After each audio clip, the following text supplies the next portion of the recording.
Hey Bookaholics, and welcome back to another video. Today I am bringing you a dedicated series review of The Drowning Empire by Andrea Stewart.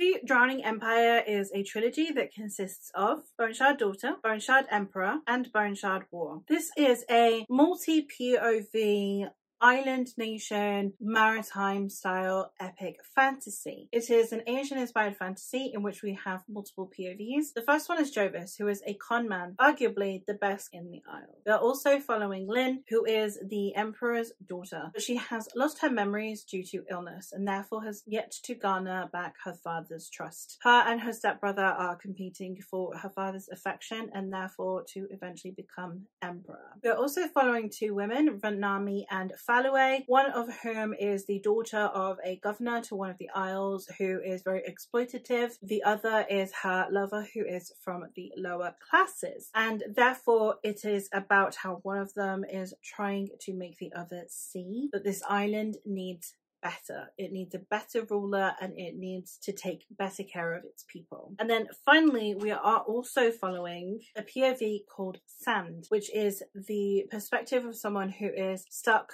on one of the islands and doesn't really yet understand why they are stuck there and how to get out of there. And therefore we are following all of these perspectives as the tides begin to shift and the empire begins to fail. Now, this first book I liked. I had some issues. There were some perspectives that felt a bit superfluous, that I didn't understand the point of them too far into the book. I understand that when you first start out a series, you might not understand the purpose of each perspective because they will serve a purpose later on. But there were some perspectives that it was far too far into this book before I actually begun to understand what the point of me reading their perspective even was. So it took me a little while to get into. I did also feel like there was some issues with some of the POVs that I liked more than others, which is, you know, when there's not that many POVs can sometimes be a bit unbalanced. That being said, I still had a very good time with it and it was a really good setup. It had a very interesting setting. The plot was nicely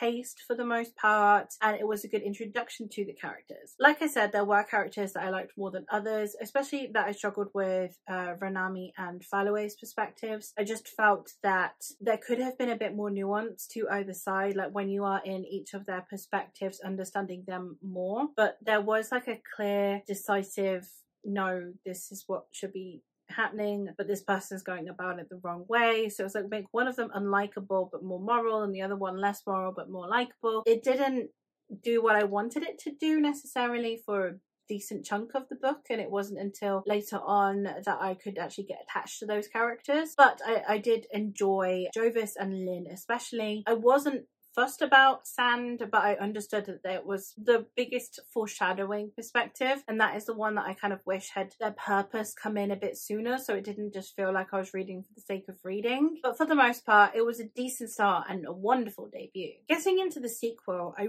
really liked this book. This one went all the way up to 4 stars. I think that it was a fantastic continuation of some of the plots. A lot of the issues that I had with some of the characters were really ironed out. I really loved the development of the different interpersonal relationships. I loved the way that the world building and the politics seemed to be working in this one. It felt very unique and I was very excited to keep reading. This one definitely had my interest a lot more. It really did suck me in a lot more and it really felt like the groundwork from book 1, even the issues that I had with it, were really paying off in the sequel. Sadly though, several of those things were very quickly undone in end of book 2. There were some things that very much felt like a convenience, things that were there that I didn't think were necessary and that somewhat cheapened some of the experiences some of the characters had had. And I also felt like too many things were still being introduced in this third book. We had a whole separate quest line that got introduced in this third and final book, and I think that it was just trying to do too many things and therefore it lost sight a little bit of the things that I really loved from book 2. It was a shame. This one just scraped a 3-star on Core Pile. That feels